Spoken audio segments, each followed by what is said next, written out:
আব্বা আলম, তুই চলে এসেছিস? ওরা তোকে মারেনি?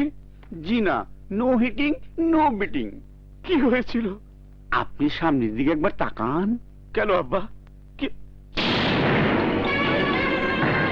তুই ভেতরে যা বাবা। আচ্ছা। হাসান, কোথায় আছিস? জল দেয়, মার ওকে।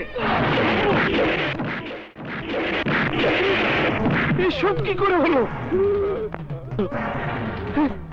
বাকি সব গেল কোথায়? কেউ নাই, এখন শুধু তুই একাই বাইতে আসস। বাবা, বাবা, বাবা, আমাকে তুমি মাফ করে দাও। আমার ছেলেকে কিছু বলো না, সত্যি করে বলছি আমি কোনো পাপ করিনি। সত্যি তুই কোনো পাপ করস নাই। অবৈধ পথে অস্ত্র বিক্রি করা, ঠিকানা বলতে বলে নিরীহ একটা ছেলের পা কাইটা ফেলা, বোমা পুইতা মানুষ মারার মতো ছোটখাটো পাপ ছাড়া তুই আর কিছুই করস নাই। আমি স্বীকার করছি এসব অপরাধ আমি করেছি, কিন্তু তোমার ভাগ্নিকে আমি হত্যা করিনি। গুলি কইরা মারার সময় তুই দেখছস। সত্যি বলছি আমি কোনো অন্যায় করিনি। আমাকে ছেড়ে দাও প্লিজ, প্লিজ আমাকে ছেড়ে দাও। তোর বসের ঠিকানা আমারে বল, তাইলে আমি তোরে সাইরা দিমু। খোদার কসম আমি জানি না। বলবি নাকি মরবি? বলছি বলছি, টেবিলের উপর চিঠির মধ্যে ঠিকানা লেখা আছে। ঠিকানা বললে বলেছিলেন ছেড়ে দেবেন। আমি কথার বরখেলাপ করি না। জাফর খান, যা, সাইরা দিলাম।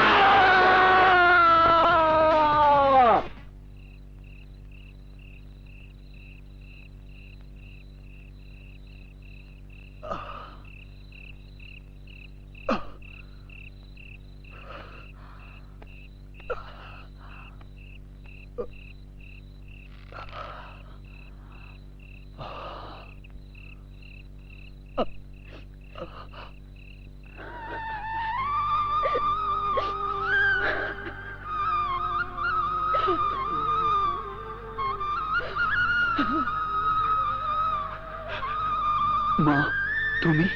এসব করে কি আর হবে বল? ওরা তোর ভাগ্নিকে হত্যা করেছে, তাই বলে তুই ওদেরকে হত্যা করে অপরাধী হতে চাস? আমি অপরাধ করি নাই, ওদের শাস্তি দিয়া ন্যায় বিচার করছি। ঝামেলা বাড়িয়ে কি হবে বলুন? চলুন আমরা আমাদের গ্রামের বাড়িতে ফিরে যাই। যা হবার তো হয়েই গেছে, তাই বলে তো আর কবিতা ফিরে আসবে না, ফিরে আসবে না। তুই আরেকবার ভালো করে ভেবে দেখ। ওরা যা করেছে মস্ত বড় অন্যায় করেছে, আমাদের প্রতি অবিচার করেছে।